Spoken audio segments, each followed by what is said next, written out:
Welcome back to take two of a festive data center news special. We've had to clear out a large portion of the Murphy clan. It was getting pretty festive in here.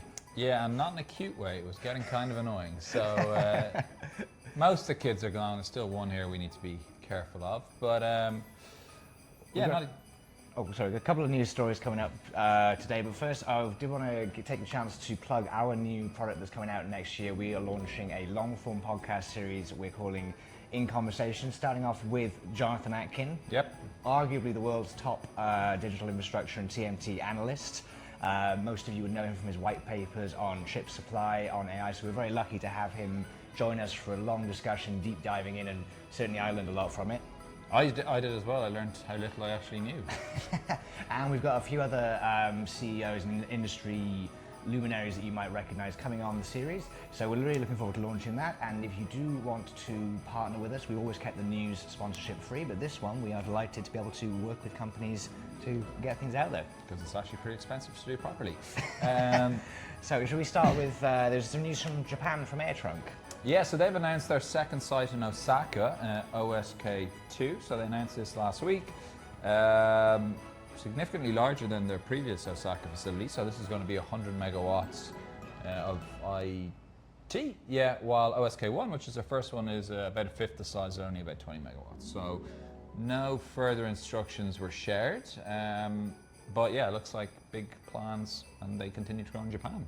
Yeah, Osaka is the gift that keeps on giving. I think it's proving a little bit easier to develop in some ways than Tokyo, although we do see a lot of challenges around moving workforce and some of the supply chains down there, because it's not quite as central.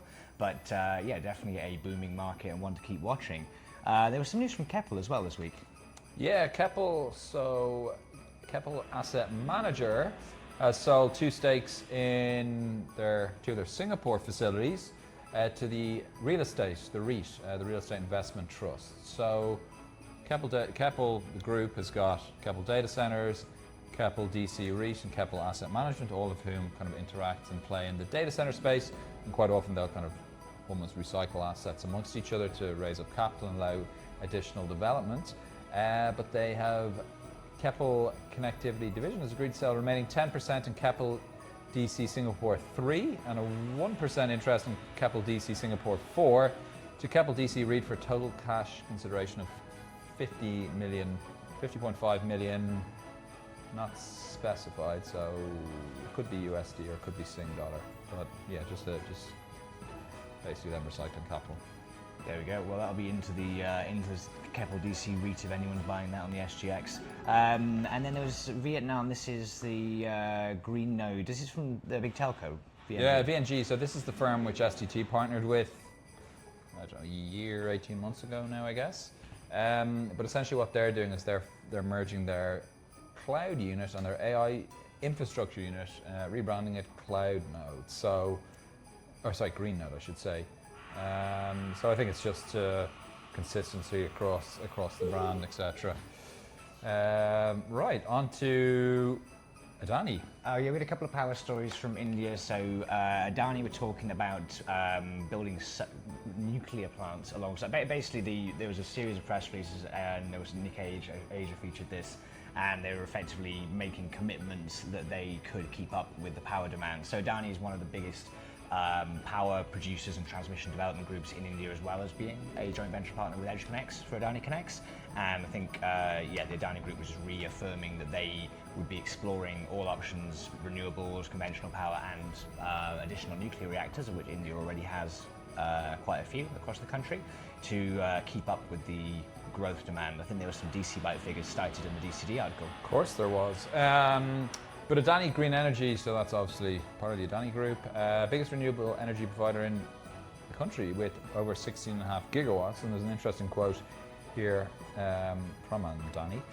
We have the ability to give as much renewable electricity as any of the hyperscalers would want. We have the ability to develop infrastructure fast and develop them modularly. So, bold words. Typically understated from Gautam Adani. There you go. Another India story. Google partnering with ReNew to develop 150 megawatts of solar in Rajasthan. Yeah, so they're up in their PPA offtakes. I mean, India does have a fairly robust business-to-business power purchase agreement market, and so Google are going to need to do as much of this as they can if they are to build this big training campus out in 𝐵𝐸𝐺. Yes, and it is EACs. Thanks, Doug. Thank you. We'll open that later. Yeah, it's their third in the Indian market, along with Adani actually, in another market. Yeah, so obviously Google, big buyers of renewables. Another renewable story from Google. Oh, this was in Malaysia. Yeah, so there's 2 new PPAs there. So it seems that they're doing a lot of buying of power across the region. Didn't see the quantity of this one. It's slightly smaller, I think. I had it in my oh, so it's 29.99. So it must be under CRESS. Yes, this will be part of the ongoing Johor kind of allocation.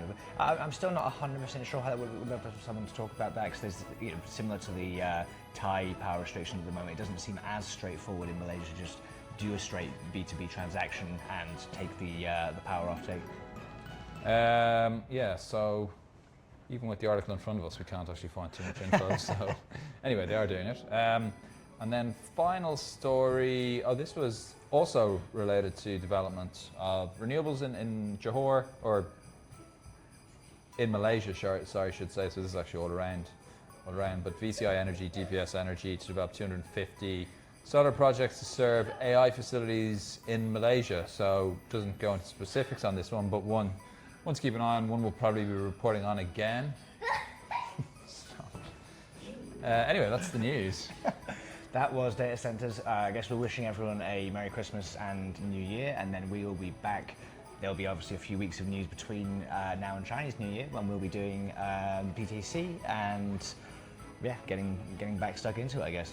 Yeah, Merry Christmas. Do you want to say Merry Christmas, I love you. Yeah, very nice. You're almost unnoticeable, Ty. Completely silent. Great, thanks everyone.